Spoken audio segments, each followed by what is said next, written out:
Hello dear students, आज हम पढ़ेंगे क्लास 12 का करंट इलेक्ट्रिसिटी का एक और topic drift velocity. Drift velocity current electricity का सेकंड नंबर टॉपिक है।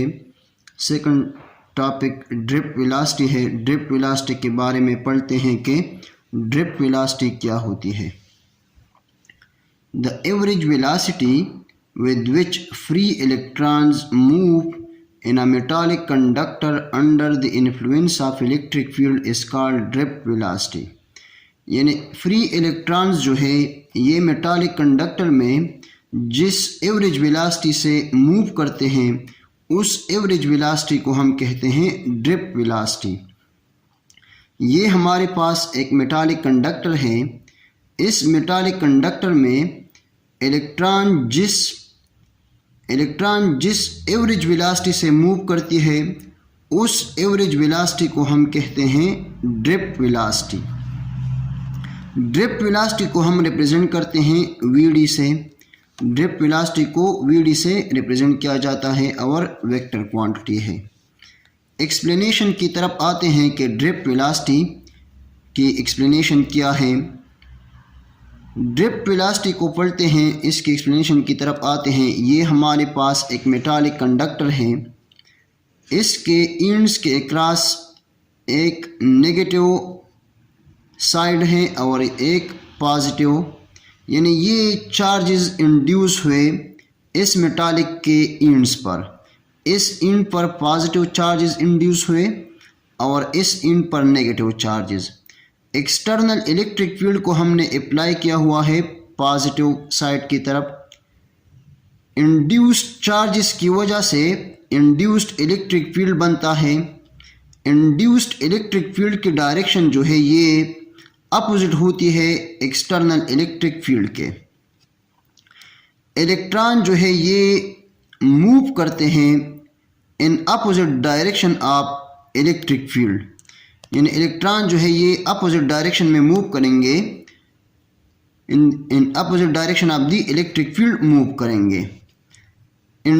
चूंकि कंडक्टर के inside net electric field zero होती है, इसका मतलब ये होता है कि इंड्यूस्ड इलेक्ट्रिक फील्ड और एक्सटर्नल इलेक्ट्रिक फील्ड ये मैग्नीट्यूड में इक्वल और डायरेक्शन में अपोजिट होते हैं।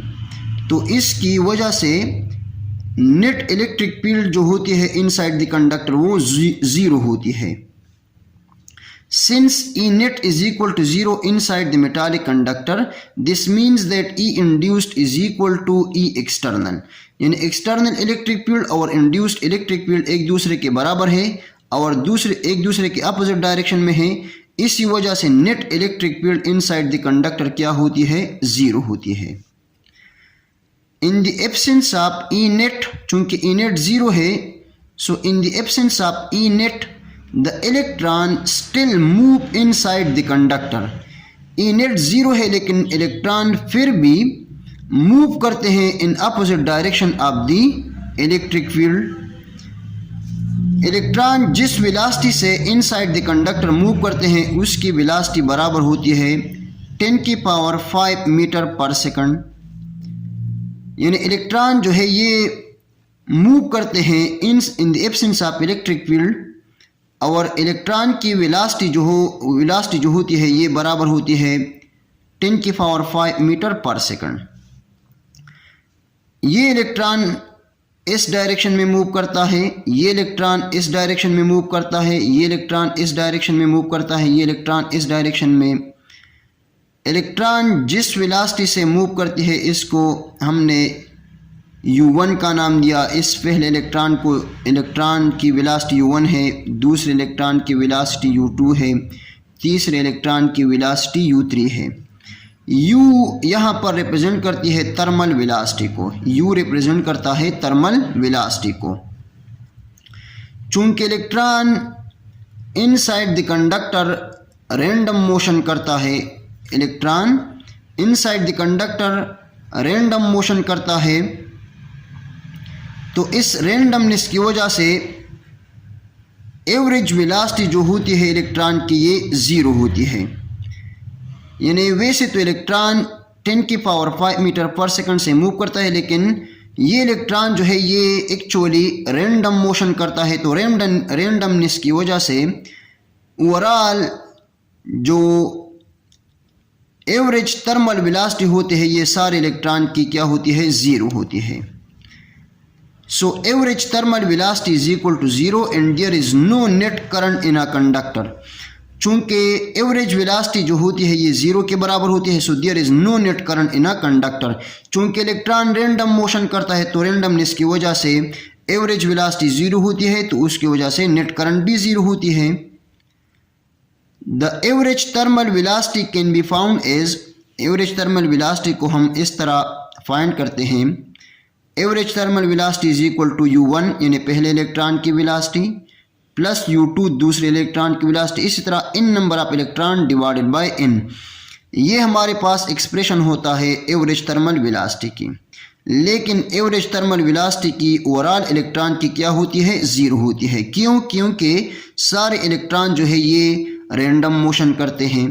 तो रैंडमनेस की वजह से जो एवरेज थर्मल वेलोसिटी होती है सारे इलेक्ट्रॉन्स की वो ज़ीरो होती है।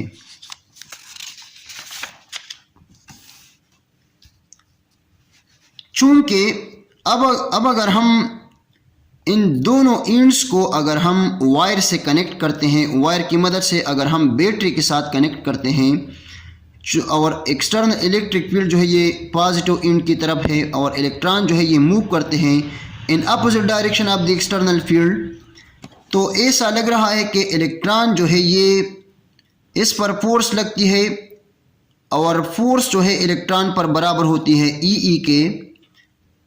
सो एक्सेलरेशन हमारे पास बराबर होती है फोर्स डिवाइडेड बाय मास के, और फोर्स हमारे पास बराबर है ई के। So a is equal to E divided by m. इस इक्वेशन में ई रिप्रेजेंट करता है इलेक्ट्रॉन की चार्ज को, ई रिप्रेजेंट करता है कैपिटल ई इलेक्ट्रिक फील्ड को, और एम रिप्रेजेंट करता है मास ऑफ इलेक्ट्रॉन को। ए बराबर होता है मैग्नीट्यूड फॉर्म में हमारे पास ई डिवाइडेड बाय एम के। तो ऐसा लगता है कि इलेक्ट्रॉन जो है ये एक्सेलरेट होता है inside the conductor. It seems that electron accelerates but due to collision with atoms and other neighboring electron, its velocity decreases and electron move overall at constant velocity. This constant velocity is called drift velocity. यानी electron जो है ये electric field के opposite direction में accelerate होते हैं force की वजह से। तो ऐसा लगता है कि इलेक्ट्रॉन जो है ये एक्सेलरेट होता है, और एक्सेलरेटेड चार्जेस को हम करंट इलेक्ट्रिसिटी में नहीं पढ़ते, वो हम मैग्नेटिज्म में पढ़ते हैं। तो ऐसा लगता है कि इलेक्ट्रॉन एक्सेलरेट होता है, लेकिन ऐसा नहीं होता। इलेक्ट्रॉन जो है ये यहाँ पर इलेक्ट्रॉन जो है ये यहाँ पर दूसरे एटम्स के साथ कोलिजन करता है, बार बार कोलिजन करता है, और दूसरे नाइबरिंग इलेक्ट्रॉन के साथ भी कोलिजन करता है। इस कोलिजन की वजह से इलेक्ट्रॉन की जो वेलोसिटी है ये कम होती जाती है और ओवरऑल कांस्टेंट वेलोसिटी के साथ मूव करते हैं, और उसी कांस्टेंट वेलोसिटी ऑफ इलेक्ट्रॉन को हम कहते हैं drift velocity. Keep in mind that drift velocity is equal to 10 की power -4 meter per second. Drift velocity जो होती है ये बहुत कम होती है और ये अप्रॉक्सीमेटली 10 की पावर -4 मीटर पर सेकंड के बराबर होती है। यानी इलेक्ट्रॉन की वेलोसिटी जो होती है ये 10 की पावर 5 है और ड्रिफ्ट वेलोसिटी 10 की पावर -4 मीटर पर सेकंड है। So drift velocity is very less than the electron velocity. अब हम आते हैं रिलैक्सेशन टाइम की तरफ कि रिलैक्सेशन टाइम क्या होता है। तो इलेक्ट्रॉन जब इस एटम के साथ कोलाइड होता है तो और फिर इस इलेक्ट्रॉन के साथ कोलाइड होता है, तो दो सक्सेसिव कोलिजन के दरमियान जो टाइम होता है उस टाइम को हम कहते हैं रिलैक्सेशन टाइम। यानी इलेक्ट्रॉन जब एक दफ़ा कोलाइड होता है एटम से और जब दूसरे दफ़ा कोलाइड होता है तो दो सक्सेसिव कोलिजन के दरमियान जो टाइम होती है उस टाइम को हम कहते हैं रिलैक्सेशन टाइम।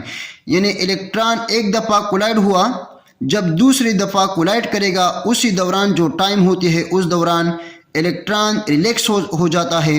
उस रिलैक्स के टाइम को हम कहते हैं रिलैक्सेशन टाइम। अब हम आते हैं मीन फ्री पाथ की तरफ।